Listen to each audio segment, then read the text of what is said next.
Joining us now are our good friend from News Channel 13 and Big Board Sports, Chris Onorato. Chris, you were there. What was your takeaway from Jimmy Patsos? Hey, guys. Yeah, and we are still here at the law offices of Jimmy Patsos' attorney on Wolf Road in Albany. And honestly, look, the overarching message that Jimmy wanted to get out there was the love and respect he has for the student manager position in general. Over his 29 years of coaching, he referenced a handful of student managers who have worked under him who are now in the coaching ranks in college basketball.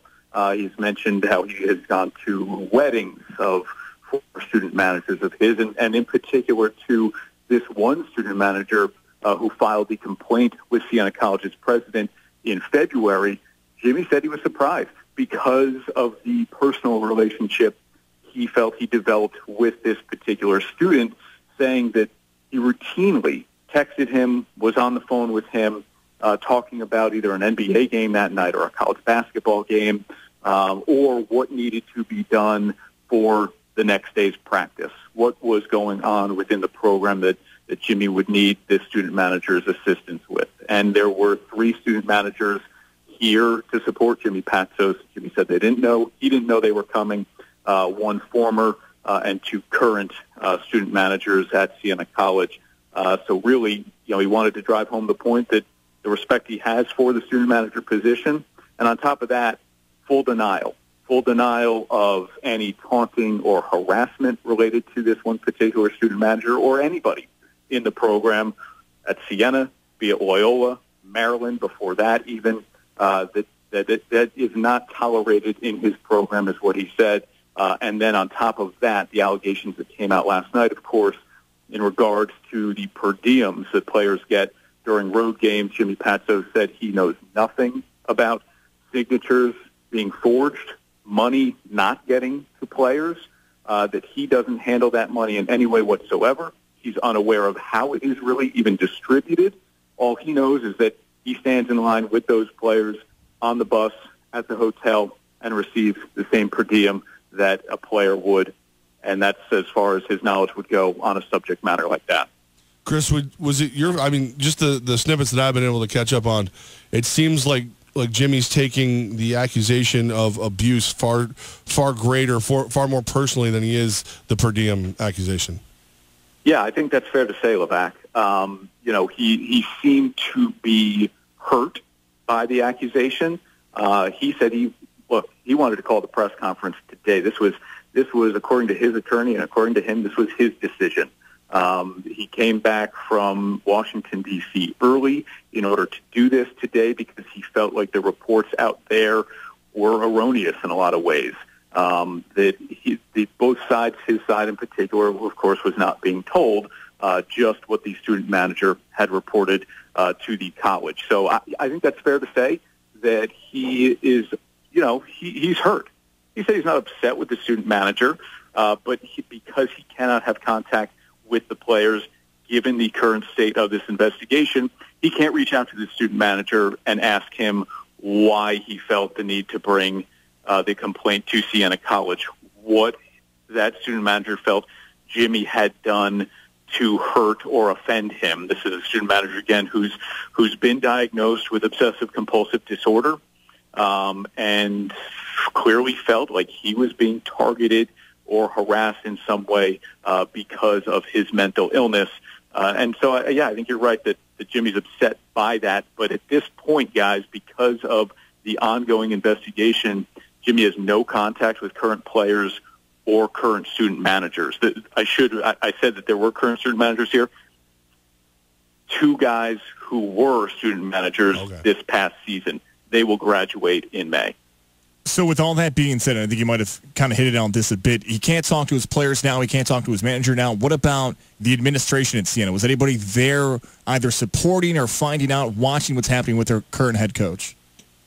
No. And when we talked to Siena College rep yesterday, there was no knowledge of a press conference or at least that they would be involved in any way. So, no, I think we've got 2 very separate sides here, guys. Jimmy felt the need to call the press conference on his own. I can tell you even his attorney said to me over the phone that Jimmy will come out and he'll read a statement, and even against my advisement to take questions after he reads that statement, he's going to do that anyway. And he did. He took a couple of questions. There was a question that I asked that because of the ongoing nature of the investigation, he couldn't answer. But his attorney did say, once the press conference had wrapped up, that he feels like we may have some sort of resolution here in the next month or so, maybe even a full month from now. We may know more details on this, where we go from here, and what Siena College's exact findings were. We may know that in about a month. We know you got to get back on to Mighty 1-3 here in a second. I just got that other question. I'm going to follow up off of that one there. So Siena didn't know the press conference was going on, which to me... Well, I shouldn't say that, guys. The answer we got was, as far as they're concerned, there was not a press conference. In other words, gotcha. They were in no way going to be involved in this, and I shouldn't say that. I shouldn't even insinuate that they were invited to be part of this. I think this has, and it did. It had a very independent feel. It had a feel, guys, of almost kind of an impromptu thing. Jimmy's reading these press clippings, seeing things on, well, he's not on social media. What am I talking about? But he's reading these press clippings, and Jimmy's attorney even said, with him out of town, we were sending some of this stuff to him just so that he was informed of what was going on back here in the capital region. And I think after Jimmy read a couple of things, he thought to himself, boy, all of this is coming out. I haven't been able to tell my side yet. And even if in some way it damages me from a legal standpoint, I want to get out in front of the media, make my message known, and again, stress that, I think he really felt blindsided by some of this stuff because, again, back to that relationship that he stressed that he has not only with this one student manager who brought the complaint forward, but all of them, and the three standing behind him today, I think buoyed his spirits in a lot of ways too. That it is known or at least recognized by some of the student managers, what he does for them, and honestly, more importantly, guys, what they do for this program. Last question for you here, Chris. Any indication of what the future next step is for Siena, Coach Patsos, the lawyer, the whole investigation?